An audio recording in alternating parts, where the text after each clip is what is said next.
Bienvenue sur Radio Mayuri Campus. Nous sommes mobilisés pour ces funérailles du président Jovenel Moïse assassiné, je vous rappelle, dans la nuit du 6 au 7 juillet dans sa résidence principale à Pellerin 5.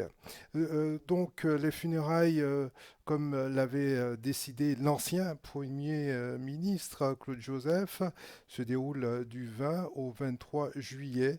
Et avant l'inhumation et les obsèques qui seront chantées au Cap Haïtien, il y a une cérémonie d'hommage qui se tient au Champ de Mars, au Musée national haïtien.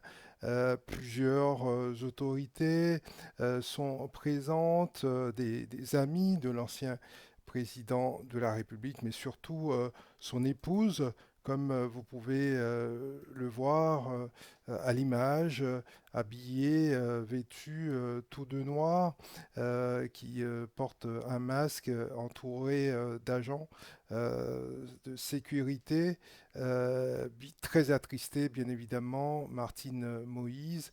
Elle est donc soutenue par le fils de Jovenel Moïse, donc son fils, et entouré de ses agents de sécurité. On comprend la douleur de la première dame en ces instants où nous parlons. On voit on rappelle hein, que la première dame a donc été blessée lors de cet assaut qui a coûté la vie à son mari, qui a été criblé de balles après avoir été torturé. Selon une première expertise, ce sont 12 projectiles qui ont été tirés sur son mari, qui en est bien évidemment décédé. On voit ici Martelly, l'ancien président de la République, accompagné de son épouse.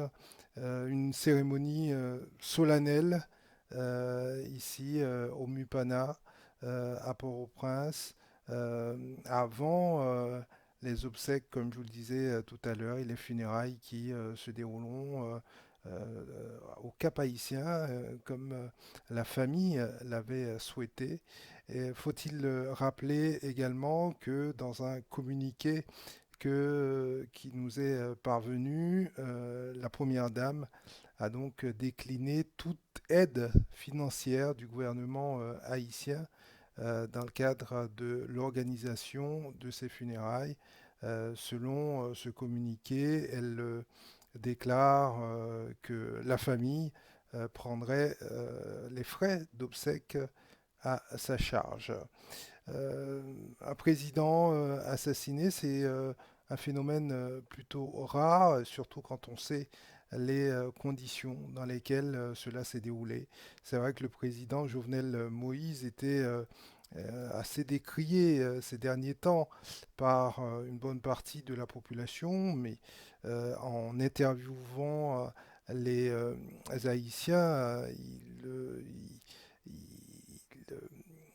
ils admettaient pas, ils concevaient pas que le président soit tué et qu'un commando constitué de mercenaires, en grande partie colombiens, mais pas seulement. Il y avait également des Haïtiens dans ce commando.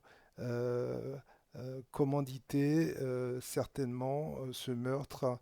Bien évidemment, il y a une enquête qui est en cours. Il y a déjà eu plusieurs arrestations de mercenaires.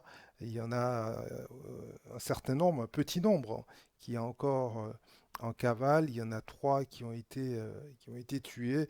Et maintenant, le gouvernement haïtien, la police haïtienne, recherche les commanditaires de ce meurtre, ou plutôt les cerveaux hein, de, de- de- de ce meurtre. Selon les premiers éléments de l'enquête, tout partirait aux États-Unis. Mais pour le moment, on n'en est qu'au début de cette enquête.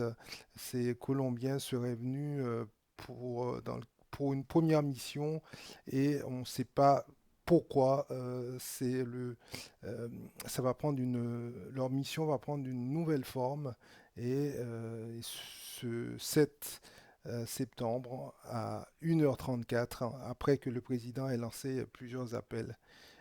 Malheureusement, ces mercenaires vont donc rentrer dans la résidence privée du président, vont blesser son épouse et vont le tuer, l'assassiner sauvagement après l'avoir torturé. Voilà ce que l'on pouvait dire sur cette cérémonie d'hommage, l'arrivée de Martine Moïse, la première dame, sur cette place, sur le champ de Mars, au Mupana. Bien évidemment, nous vous tenons informés de la suite des événements. Restez branchés sur notre chaîne, surtout abonnez-vous à notre chaîne Radio Mayuri Campus et à très bientôt.